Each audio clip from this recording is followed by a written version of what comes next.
Duel Review is brought to you by SpiderWolf.com. On today's Duel Review, it's Young Justice. I'm RJ. And I'm Nick. Let's get to it.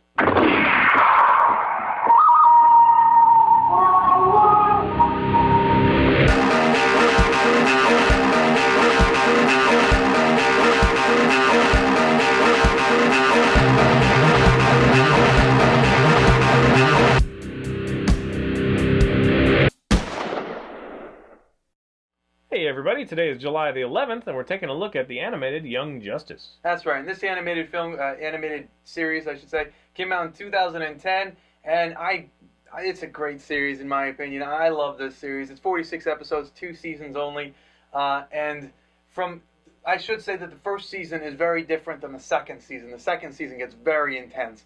So, I mean, the first season is great for establishing some deep-rooted relationships and a lot of great characters, but the second season just takes everything that you knew in the first season and kind of spins it out of whack. It's so much like Justice League and Justice League Unlimited, because Justice League was focused on a smaller, tighter group, and then Justice League Unlimited grew a little bit. The tones are similar, but different enough. Right. Because there's a larger thing that happens, so that's I just wanted to interject that. Right. And I should note that this is not in the normal DC universe. This is I don't want to say it's a new universe. I think it was an already established universe, but one that wasn't really touched upon. So in other words, they take enough liberties that they couldn't fit into the real canon. Right, yes, and there are a lot of liberties, noticeable ones. Ages is, yeah. Yeah, but it's just, I had so much fun with this series. So basically what happens is, you have the sidekicks of all the heroes, so you have, I think the starting characters were Aqualad, who is not Garth, who it originally was, but it's Calderon, who is another hero. He's got these gills, and he has this cool magical sorcerer. Yeah, I like that character. Atlantean sorcery, where he turns water into. I think that's kind of stupid, but everything else was awesome. Oh, I totally. I mean, it was cool that he did it, but really, you're gonna beat someone with water? I mean, seriously. Well, it was like solidified magic water. I understand. Yeah, it was cool. I loved it. Anyway, so you had Aqualad, you had Robin, and that's Dick Grayson. Robin. Then you had Kid Flash, Wally West, and you had, who am I missing? Superboy later on. Oh, I should say that Red Arrow Speedy was going to be one of the ones, but he opted out early on because he thought that he was being jerked around. But he's around. Yes, and his storyline and the storylines related to him are very interesting. So basically, you have these heroes, and they're not really being inducted into the Justice League. They're just being, they're brought to the. They're not getting the attention that they want, so they demand it, and they go off on the secret mission that they kind of did on their own. It starts with them going up a rung, but they find out that it's more or less kind of ceremonial, right? And like it's placation. Bullshit. So yeah. Right. So then when they find that out, they decide to prove themselves by stopping a fire at Cadmus. They're just going to go there and stop the fire, but they uncover so much more, and it just kind of builds into that, and their team becomes about. It's about espionage. It's about double agents, sleeper agents. You have all sorts of crazy stuff going on, plus the relationships, the angst of being a teenager, living in someone's shadow. It's just so much going on in this series that two seasons just wasn't enough. I'm hoping that somewhere along the line someone's going to say, you know what, we need to bring back Young Justice because that was an awesome show. Well, what they need to do is like the new 52 round of animations, because there is a Young Justice there, is there not? Yeah, but this is not like that Young Justice. Well, yeah, but I mean, I don't think they're going to go back to this old property, and I really don't. So I think that's the next best thing. Yeah. So in addition to the characters that I've already mentioned, you also have Miss Martian, who is, and I hate when they do that, but it's Megan Morse. So it's Megan but they say Morse. it. Yeah, right. Yeah, so they say it weird, but it's Megan Morse in Martian, and her storyline's kind of interesting. She's not. Well, I don't want to say too much. So then you have her. Then you have Artemis, who comes in later on, and then from her story is interesting because of where she comes from, yeah. I should say. But then the second season, you're wondering where. Oh my God, what happened? That one almost feels like friggin' Halo to me, because it has all the aliens running around, kind of thing. Yeah. It's very, very thick in that, and I actually found myself really enjoying it. Where usually in Marvel and DC, when they comes to space crap, I'm just like, oh, I don't care. This is so stupid. But this actually felt rooted in fun. I don't know why, but so the second season actually comes with a subtitle called Invasion. And it's all about several types of aliens who have their hands in things. Plus, you have the supervillain in Justice League, kind of in the background doing their thing, and you're wondering what's going on, who's the light, what's happening here. It's just so much. And as I mentioned, a lot more characters in that one. Yes, a lot more. You have Lagoon Boy, you have Beast Boy, and you actually saw Beast Boy's origin in the first one. Although, if you don't know anything about Beast Boy, you wouldn't have recognized it at first. So you have Beast Boy, you have Lagoon Boy. Superboy was actually in the first one, but he's back in this one. Wonder Girl, Batgirl, the new Robin, Tim Drake.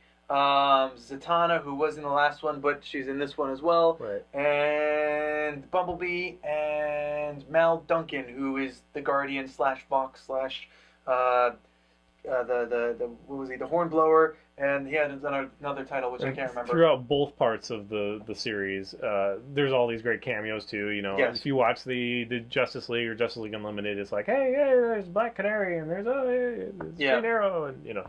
So they do that well. And are you done talking? I mean, please, yeah, please. Sorry. Obviously, you love this. It was a great series. I liked it too. I don't think I love it quite as much as you, but I think I like it just a smidge more than Justice League in some ways, because the characters to me are more flawed. I mean, they're more susceptible to things. Like you get Superman, right? Superboy.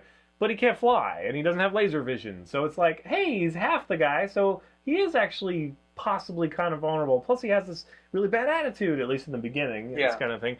So that's kind of fun to me. And then seeing, I still don't care about Kid Flash. I really don't, because he's still Flash, and I just don't care. I like Kid Flash. He's like exactly the same, though. You'll love him at the end. I mean, well, I don't know if you'll love him at the end. No, I won't. But anyway, so and then I guess Martian Manhunter kind of similar there too, so it's kind of like, but she can't morph as much, so she's definitely more vulnerable.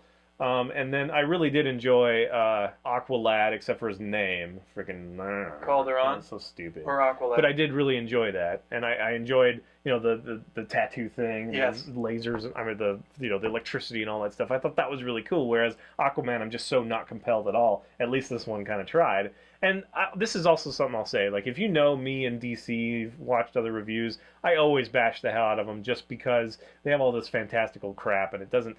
It's like, why didn't Superman think that, to use this one power when he could have easily done it? And then the next scene, he just uses it like, oh yeah, I've always been able to do this. Anyway, this one actually is almost brilliant because it does, in the very beginning, it does something so stupid to me, which is kind of off base of what I was talking about.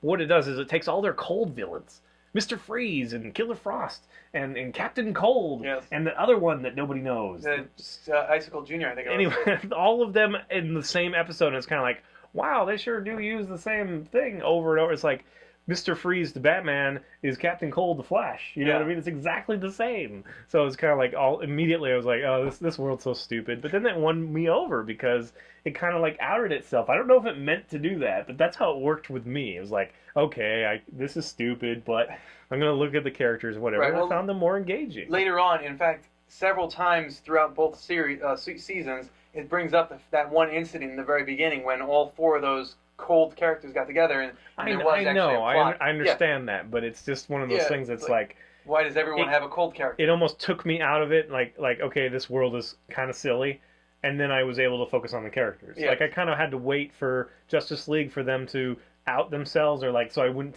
try to take them seriously, because if you try to take them seriously, it just won't work, because it doesn't. And Marvel has the same problem, but I don't think quite as much, at least for me. But if you try to take things seriously, you just end up like, what the hell? They just did this and they can't do that. It's like he's breathing in space. Why can't he breathe underwater? It's like, it's all that shit.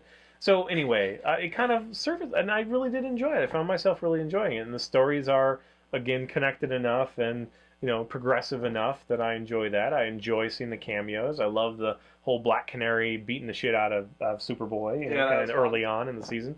And later on, again, it reminded me of like a Halo story. It was like this cool, like this whole culture's like invading, and it's interesting. So I did have fun. Now I also remember the times where it's like, hey, that's Iron Spider, where the hell he is, Spider-Man. It's like, and it's like, oh, and that's Wasp, freaking Bumblebee. She can shrink and shoot lasers. Oh, yeah. Well, and I really don't know which one came first, but I really kind of hate that each one of them are so carbon copy. It's like, oh, well, we'll make her black. She'll be different. It's like, seriously?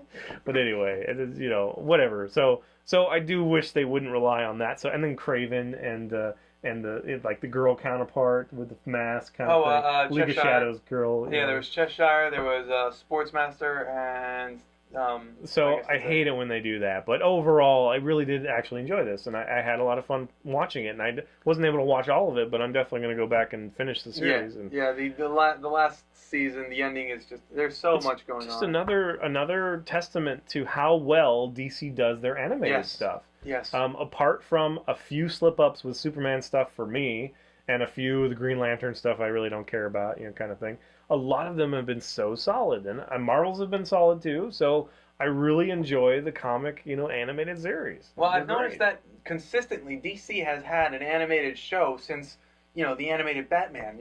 From there they've just consistently had these series. Whereas when was the last time we saw a Marvel property? What are you talking about? Spider-Man's out right now. Yeah, I know, but yeah, you're right. But before that was the Avengers is still kind of around, and before that was the Fantastic Four. All right, there was a Fantastic Four. You're right. So there has been, but they haven't been quite as popular. But they've all kind of always had one series going, one or the other. Yeah, I guess I just didn't notice. I think the last time I watched a Marvel, remembered watching one, I should say, is X-Men Evolution. Was the series that I watched from start to finish. Whereas all the other ones, like the Spider-Man that you brought up, I think I've watched several episodes here, went back and watched them again, but I never sat down and watched back to back. Like straight through a season. Yeah. So. Well, yeah. It's one of those things that to me it's even more of a testament to DC because if I see an X-Men series, if they don't really fuck it up, I'm probably gonna like it because I like the X-Men. Right. At Spider-Man, same thing. If they don't really screw it up, although there is a potential to screw it up because I love these characters. On DC side, I really don't give a shit about the characters other than Batman. So for them to win me over and now I love Hot Girl, kind of thing, and it's because of the animated series. So to me, it's even more of a testament on how well they're doing with the animated series and most of the movies as well, the animated stuff. Right. Well, actually, the other stuff's been okay too. I haven't seen the Superman yet. Neither of us have. Man of Steel. But anyway, so yes, I think this is a very solid series. If you missed it for whatever reason and you're into that, go check it out for sure. Don't let the Young Justice thing throw you off. If anything, I think it's more compelling. Yes. There is a little bit of that teen stuff that you mentioned that I don't usually like. I liked it. It was fine. But it all kind of works. At least they didn't like even in the Spider-Man that I love so much, they still, they made other people like Luke Cage a teen, and that's stupid. But anyway. Enough rambling from us. Anything else you want to say? No, I think that's it. All right, guys. Thanks for watching. Please subscribe to our YouTube channel and follow Game Labs. It's been a lot of fun. Yes, it has. And please leave comments. We love comments. And you can help support us by buying our wares at spiderwolf.com. That's right. T-shirts, a card game, art print, short stories, and more. And go check out my Kickstarter. It is Fist37. If you go search for it, you can find it. Please take a look if you like it. Like it to other people you know. Share it. Pledge. We could really use your support, so thank you very much. You can also follow me on fisk37.tumblr.com. I'm blogging as characters, releasing character sheets, and giving you a window into the 10 years plus that I've kind of created. I'm finally getting some of that out there. So go check it out again if you like it, share it, and support us that way. And don't forget to check us out on Facebook. He's supposed to be taking care of it. Yes. If you're on Facebook, find us, friend us, and support us that way. And if I'm online, you can chat to me. So go ahead. Okay, see ya. I get to lean in. Hey, I got one! Yes! He's like, Yes! Yes! He was literally 6 inches. It's gonna take you a month and 2 days now. Yeah. Catch up.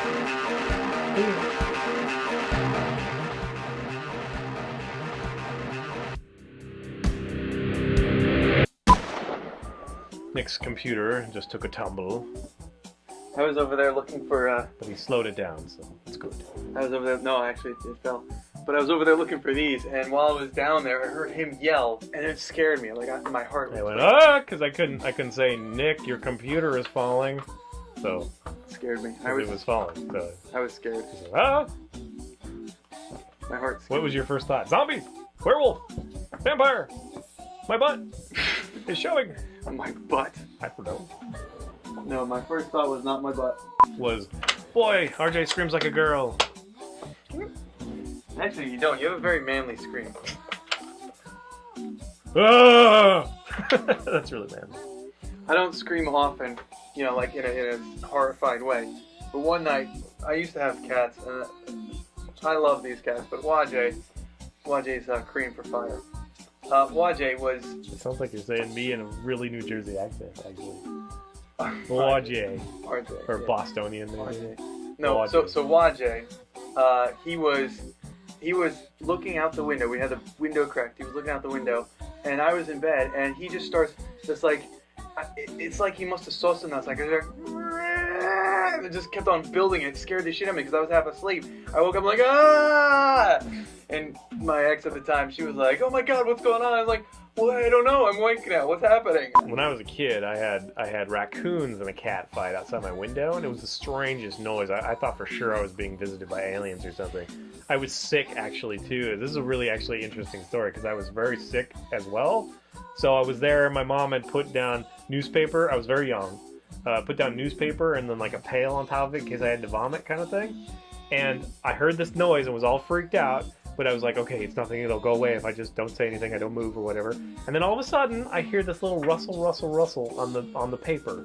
And I'm totally freaked out because I just heard this, I was convinced it was aliens, and then I could hear the rustling of the paper. So I was all freaked out. And finally I got up the nerve after a very long time. I got up the nerve to turn on my light and look down really quick, and I didn't see anything. Like, what the hell's going on? And then I was like, one of the things, I looked under my bed and I didn't see anything. What's going on? And then finally I was like, okay, I'm nauseous, so I ran to the bathroom. On my way back, even though I didn't want to come back, I stopped and checked on Gizmo, which was my gerbil, and he had gotten out. So that's actually what happened, is the cats and the raccoon were just a weird coincidence. And then the gerbil had squeezed under my door, because I had 2 rooms. He squeezed under my door and rustled on the paper, and we found him in the living room, like way far away after that. I like woke up my mom, I was all freaked out. I'm sorry, It was crazy. You had 2 rooms? Yeah, I had 2 rooms, because my sisters are much older than me, so they moved out, and I was lucky enough to get both rooms. Of course, I got both their chores too, so it was only right.